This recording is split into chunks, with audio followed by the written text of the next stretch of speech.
Madam President, I rise today to honor John Kerry, our colleague, Senator from Massachusetts. I congratulate Senator Kerry on his confirmation as our nation's next Secretary of State. I'm really pleased that he'll continue to serve his country in this important role. He'll be missed by his Senate colleagues, that's for sure. Senator Kerry said at his confirmation hearing that the Senate is in his blood, and that is true. As he represents America's interests around the world, his experience as a United States Senator will serve him and our country well. For 28 years, Senator Kerry has been a dedicated representative of the people of Massachusetts in the Senate.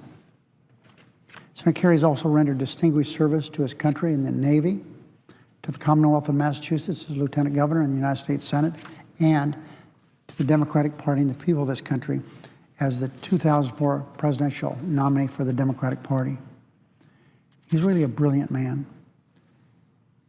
He was a debater at Yale and won awards for skilled oratory in a number of years. That talent has allowed him to speak for freedom and justice at each stage of his career.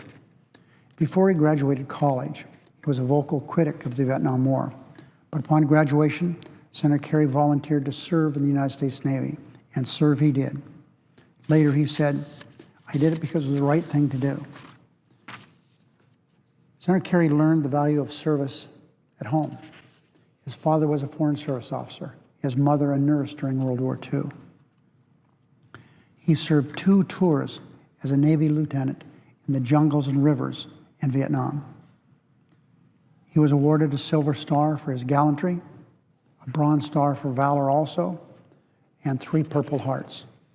But even after his service in the war, his opposition continued. On April 22nd, 1971, Senator Kerry became the first Vietnam veteran to testify before Congress about the war. When he appeared before the Senate Foreign Relations Committee, which was chaired by the famous Senator Fulbright, a committee that he would later chair, it was a remarkable appearance.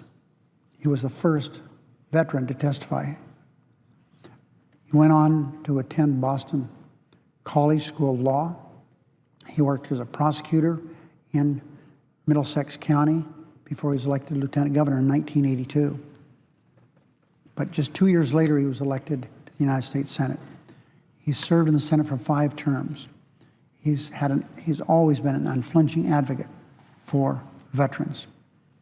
He helped found the Vietnam Veterans for America and has worked tirelessly to secure treatment for service members dealing with post-traumatic stress. Senator Kerry has served 6 years in the Senate Intelligence Committee and, remarkably, 28 years on the Foreign Relations Committee. He's been a leading advocate of doing something about global climate change.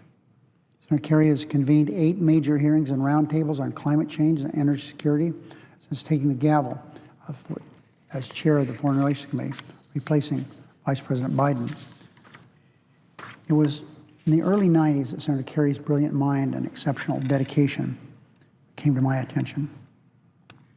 I had the good fortune of being chosen by Leader Mitchell to be a member of the Select Committee on MIA, Missing in Action, POWs. It was very, very controversial at that time. There was the belief of many that there were live Americans either in Cambodia and Laos and maybe even Vietnam. We hadn't done as much as people thought we should do about those missing in action, and it was a very volatile period of time in the history of this country. I saw him with patience, with really wisdom, serve as chairman of that select committee. As I've indicated, it was a difficult assignment, an important assignment, and he handled it as he has done everything that I watched him do, thoughtfully and with integrity. Since coming to the Senate, I've been fortunate to be invited to his home for lengthy but fascinating foreign policy discussions with Senate colleagues and foreign policy experts. In recent years, Senator Kerry was also instrumental in securing passage of the New START treaty with Russia, which is helping to reduce the danger of nuclear proliferation. He served as an unofficial envoy for President Obama to Afghanistan, Sudan, Pakistan, and some countries probably none of us even know where he went. There are many times he's come to me and said, I've got to go, and he tells me where he's going. Nothing in the newspapers about where he'd gone. But he is a great evaluator of people. And because of that, the president trusts him and has sent him on all these missions. Now, he will do that as Secretary of State. He's authored numerous pieces of legislation to prevent the global spread of HIV/AIDS. He also played a central role in crafting American policy in Iraq and Afghanistan, the war on terror. I can remember one very difficult time where he spent days and days, principally with President Karzai, working on a difficult issue following those elections that they had there. He's been focused on the Middle East peace process and Israel's security for his entire time as a member of that committee, Foreign Relations Committee. For more than 30 years, Senator Kerry has been a powerful voice for his constituents in Massachusetts, as well as an engaged citizen of the world. Throughout those years, John has matched his unflinching passion for democratic values with forward-thinking actions to advance those values. No one is better qualified than John Kerry to continue the exceptional work of Secretary of State Hillary Clinton. And while we're saddened to lose his leadership in the Senate, we saw yesterday of the support that he has. Virtually every senator vote to support him as the next Secretary of State. I wish him well as he embarks on this next challenge, but I'm confident he will meet the challenge.